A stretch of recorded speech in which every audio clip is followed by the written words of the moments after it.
আচ্ছা শোনো না, যেদিন এই রান্নাটা করবে এক মুঠো চাল বেশি করে নেবে।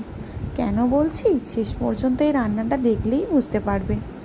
দেখো এখানে প্রথমেই কচু পাতাগুলো, এটা হচ্ছে দুধমান কচু পাতা, প্রথমেই কচু পাতাগুলো ডাঁটিগুলো কেটে বাদ দিয়ে এইভাবে নিয়ে নিয়েছিলাম।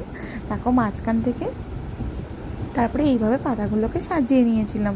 তারপরে একটু রোল করে কুঁচো কুঁচো করে কেটে নিয়েছিলাম।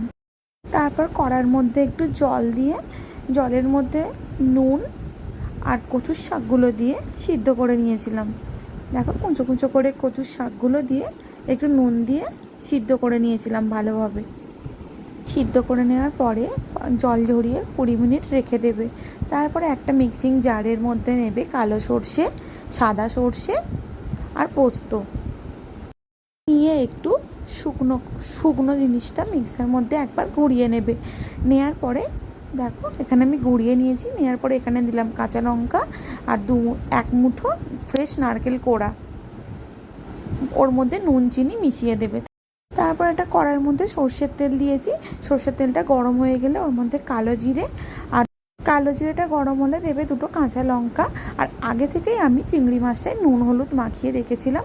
দেখো ওই তেলের মধ্যে চিংড়ি মাছটা মিনিট 2 ভেজে নেবে, বেশিক্ষণ ভাজবে না, ভাজলে চিংড়ি মাছটা শক্ত হয়ে যাবে। তারপর মিক্সিং জারের মধ্যে যে মশলাটা বেটে রেখেছিলাম সেটা দিয়ে দিয়েছি।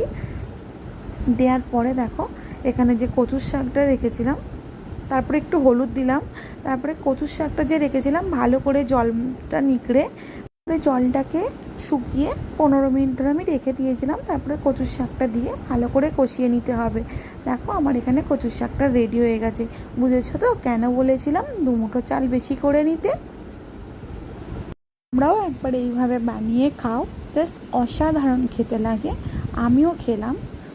আর তোমাদের যখন কচুর শাকগুলো কাটবে, যদি হাত কুটকুট করে হাতের মধ্যে একটু সর্ষের তেল মেখে নেবে।